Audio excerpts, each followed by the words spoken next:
This is Aaron Toner's Summary of Learning for ECOMP Winter 2014. When I first came into this course, I was nervous and very unsure because I had little experience using technology in the classroom. I mean, let's be real. When I was in school, we used to get excited to see one of these rolling down the hallways because we knew that we'd get to watch a video. And today, in a time of smartboards, Twitter, and being able to connect with people across the world, there's just so much that we can be using, and I was concerned about possibly being overwhelmed by all of this in this course. One of the first things that I learned that really stuck with me was the effectiveness of collaboration and how much you can do when you are working alongside your peers. This was first brought to my attention when I became a member of our ECMP355 Winter 2014 community on Google+.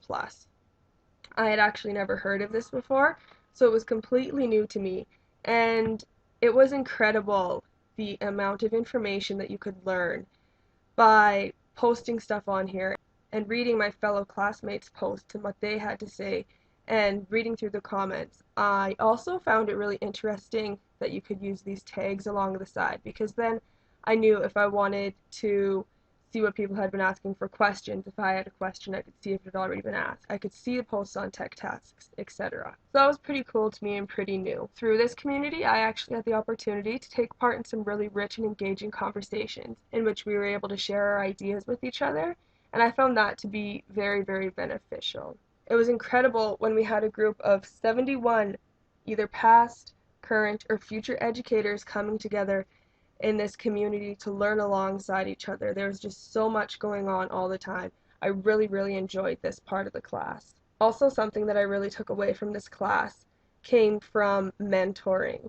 I was connected with Zoe Beatties, and she was actually in Thompson, Manitoba, so that was pretty awesome because I'd never been to that part of Manitoba before, and knowing that I had the opportunity to connect with a grade 3 class there was pretty incredible. So basically, through connecting with Zoe, I had the opportunity to talk with her class over her blog. So she has Miss Beatty's blog, which is her classroom blog, and she was putting out blogging challenges was part of it. As her mentee, I would go on and I would respond to her blogging challenges. They would read it in class, and this was a place for students to also come and put their ideas down. So here's some examples of two of the blogs I posted. The first one was a procedural text in which I posted how to make iced tea. So I put that on there for the students to learn, and that's what they'd been learning about in class was procedural text. So this just gave them another opportunity to be exposed to that.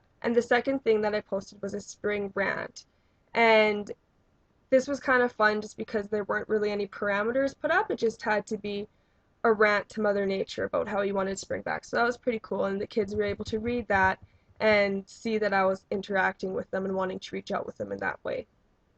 I also had the opportunity to tweet with my students. So here's just an example of it. They were working on structures in science. So I tweeted them. I asked them what are two types of structures and what an example of them would be. And they tweeted back and they told me that one type is a solid and an example is a sidewalk. So that was pretty cool because I was able to reach them over Twitter, which I'd never taken part in before. So I really enjoyed that aspect of it. I also had the opportunity to Skype with them, and that was really fun because I would say that's what I was the most nervous for, and it's also what I gained the most out of because I got to see the kids and I got to get to know their faces and their names, and I had the opportunity to actually teach my first lesson via Skype, and that was really exciting because it's something I'd never done before, and it's something I don't think I would have ever had the opportunity to do had I not taken this class. So that was one of the highlights of my mentorship with Zoe. She just had so much knowledge to share with me, and I'm really, really thankful for that opportunity. Another thing that I really gained exposure to through this class are all the different tools that we can access for integrating technology into our class. Most of the exposure that I gained was through our tech tasks, and I feel that, again, had I not taken this class, I wouldn't have had the exposure to these tools that were available to us. I'm going to specifically talk about 4 of the main things that I took away. One of them would be 50 ways to tell a story. I loved this website and I thought that it was really awesome because it provided you with so much information, but in an easy to follow, easy to understand way. Because as someone who didn't have very much exposure to this prior to this class, I still found it really easy to go through. So there's a video here that I could watch, as well as some PDF downloads that you could use. The first thing that I did was pick a tool and build your story, because I already had some ideas in my head. So I selected that. What I really liked about this page was the way that it was set up, because it was organized into what kind of story you were wanting to tell. If you're wanting to tell it through a slideshow, story, timeline, comic, etc. And I really liked that. And I actually took a lot of time and looked through these because I was telling a story digitally for another class of mine for a presentation. So I went through quite a few of these ways to tell stories, and it was pretty cool, all of the different methods that you could use, because again, I'd never done this before and I was quite blown away by how much was actually available for us and how much was free for us to use, because that's another big factor when you're using technology in your classroom. One of the other programs that I really enjoyed was Padlet. I thought it was a really cool program, and just as an example of how I personally might use it in my class, you could give students a group of words like this. So we have 7 words here. We have rent, ear, den, fear, jet, deer, and scent. So if you were teaching students about vowels, you would ask them to do this sort, and they would have to use their thinking and use their metacognition to be able to figure out that the sorting rule here is long E's and short E's. So then they would be able to sort their Padlet tabs into long E's and short E's, like so. And once they had it sorted, they could add a new little tab and put what their sorting rule was. So they could put long E sound and short E sound. I just thought this was really cool because it would be a new way that they could do sorts in the classroom, opposed to the old-fashioned way of cutting them out, gluing them on the page, because that can be an extreme hassle because you have students dropping their words and losing their words or getting glue all over everything. So I thought that this was a pretty cool tool that we could use for just one example of how you could use it. Another great thing I learned was how to put together a blog. I actually had this blog already created for one of my other classes, but for the other class, you just blogged once a month.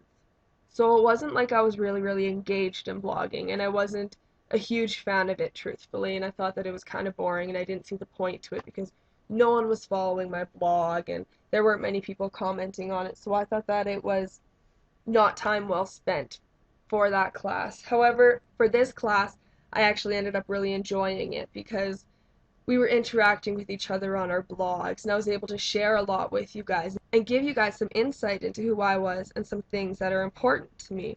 I also learned about connecting your other social media outlets to your blog, which was pretty cool. So here's my About Me as well as my Twitter. I learned about the importance of tags as well as categorizing your work, and I thought it was pretty cool that right on here you can see the blogs that I follow as well as recent comments that have been made on my blog and that I've made on other blogs. So that was pretty awesome. And talking about blogging, and one thing I really liked was the Feedly account that we had the opportunity to use. One of my main concerns when I found out that we would be blogging and that we were going to be commenting on each other's blogs was how to keep track of everyone's blogs, because there's so many of us in this class. And I thought that this was a really awesome tool, and I'd never heard of it before, and I definitely took advantage of it and used this every time I went to comment on people's blogs, because it's an efficient and easy way to get to their blogs without having to try and remember what their URL is. So I really enjoyed this part of it. And also another big thing that I took away was the concept of a digital footprint. Before taking this class, I thought that you didn't want anything to be online being a teacher. I thought that basically you wanted to hide yourself from the online world to avoid getting in trouble or having anything happen like your students finding you. And then when I took this class, I realized that that's not the case, but your digital footprint that you want to have, you obviously want to be a positive one. So by setting up my About Me account and doing more work on my blog, I actually was able to increase my digital footprint, which I thought was pretty cool because at the beginning of the course, when I just searched my name, nothing about me came up on the first page. And now my About Me page comes up, which I think is pretty cool. So there is something that's about myself when I Google my name on the first page. And also with pictures, I Googled myself and I used to not have anything on there. And now there's actually two pictures of me, one there, this one as well. And I thought that was pretty cool because it didn't used to come up on the first page. So obviously I've been doing something right in this class to increase my digital footprint. And just to wrap it up, one of the final main things that I did take away from this class is just not to be afraid to use technology in your classroom. Because like I had stated earlier, it's something that I used to be afraid of and I was nervous about and I didn't know how to do it. And now I don't see it as something that's scary, but something that can be fun and something that can be really engaging for your students. So I've learned that it's also okay if you plan something regarding technology for it not to work. Because that was also a big fear of mine was what if I plan this lesson and it doesn't work? Well, I've learned that to use it as another tool in your teaching, not to use it as the only tool. And just always when you're using technology to make sure you have a backup plan in case something doesn't work. Generally speaking, I've really enjoyed this class and I feel that I did take a lot away from it. Thank you.